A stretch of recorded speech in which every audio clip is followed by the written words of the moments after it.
Good afternoon. I'm Steve Chan from Southern Brooklyn, and it is certainly a privilege and an honor to be sent up here by my neighborhood of Southern Brooklyn to represent them. As we speak right now, you know, a few years ago, let me go back a little bit. I did a science project with my little daughter, and I talked about this in the past. Somewhere, long before I was a senator, a governor said, hey, let's shut down Indian Point Energy Center. What could possibly go wrong? Well, right now, as we speak, 6 years later, I have 1,500 residents in Brooklyn without electricity. And you know what happened when you have no electricity during a record cold like this? Their pipes freeze, so they have no water. And their hot water heater, requires electricity to operate, even if it's a gas heater, so they have no hot water. Their houses are just frozen, like Frozen, the movie, Frozen, like an ice castle. These people are in hotel rooms right now, and some people want to go to their in-laws, but they'd rather spend it in peace and go to a hotel room. My constituents are being crushed under soaring energy prices.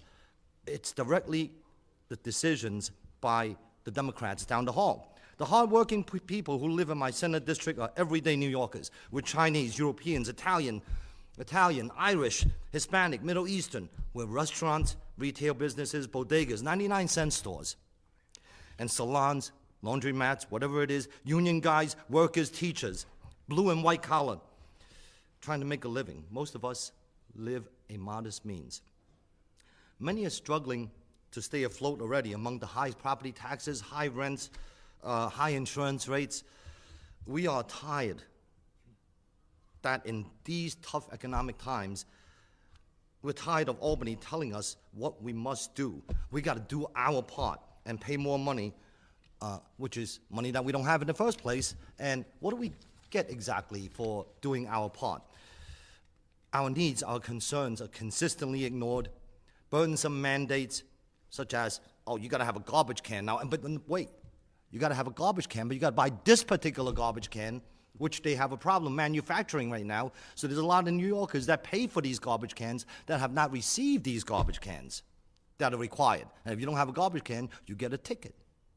So burdensome mandates like that are forced onto us, and the government in Albany that thinks they know what is best for my communities and so many other communities across New York State.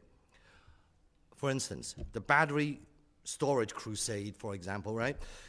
Despite public opposition to a battery storage project in my district on 17th Avenue and 86th Street, it is in close proximity to a daycare, a preschool, and an elementary school.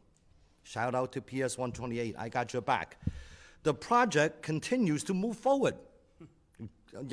Well, there's a stop work order right now, but we're gonna see what else we can do. And there's another one being planned right in my district within one block of 2 elementary schools, PS 69 and PS 310. Because someone in Albany decides that this is what's best for us.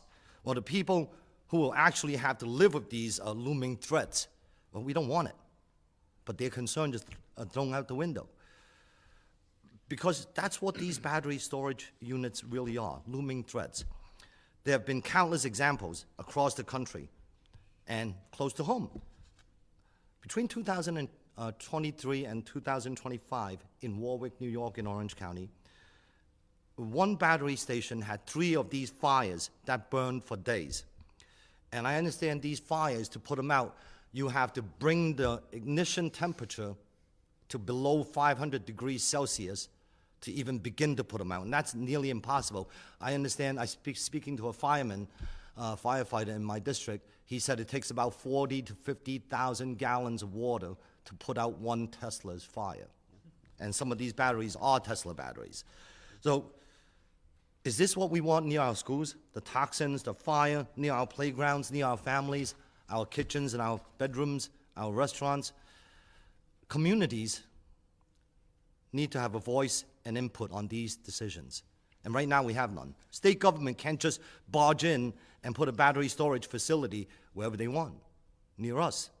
How about you listen to us? My bill, Senate 7710, will put a stop to this, prohibiting the construction of certain energy storage systems within 500 feet of a residential abode or a school. We have to ask ourselves, are we seriously willing to sacrifice public safety to achieve these radical energy goals? My colleagues and I aren't. By the way, energy rates are soaring, and people in my district are scared for their electricity bills coming soon. Last night I was at an event, and I'm not kidding, I was at an event, a private dinner, about 60 people, and I asked each constituent, can you raise your hands if your electricity bill last month exceeded $500? About 25 people raised their hands. And I said, how about $1,000? Then the rest of them raised their hands. And that's how bad it has gotten in Brooklyn, New York, and while we have unreliable service as well. So the Public Service Commission just recently approved a rate hike for Con Edison customers in New York City.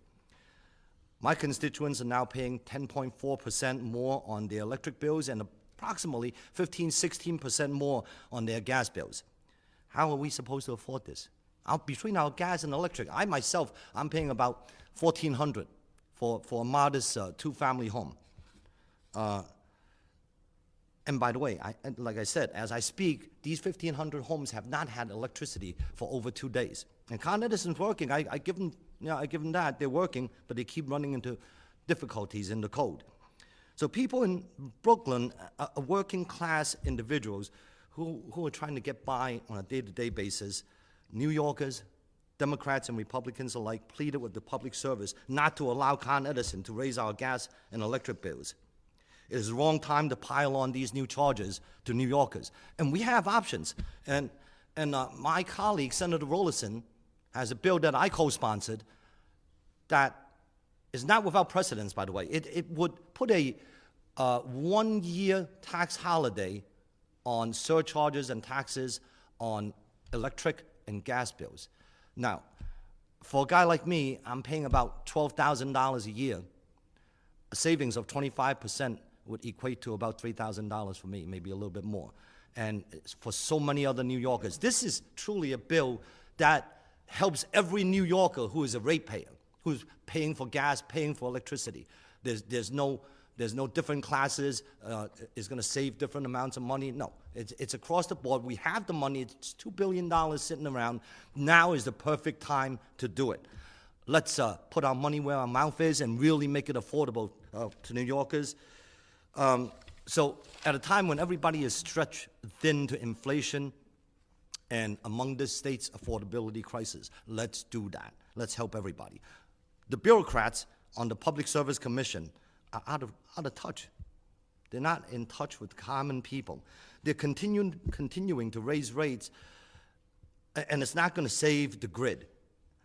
It is going to continue to price people out of their house and homes because they can no longer afford to live there. We are reaching a point in New York State where people are choosing, okay, should I eat or should I pay for the heat? So it's not something to be proud of. We have a chance right now to make a difference. Let's do that. We need to do better. Thank you.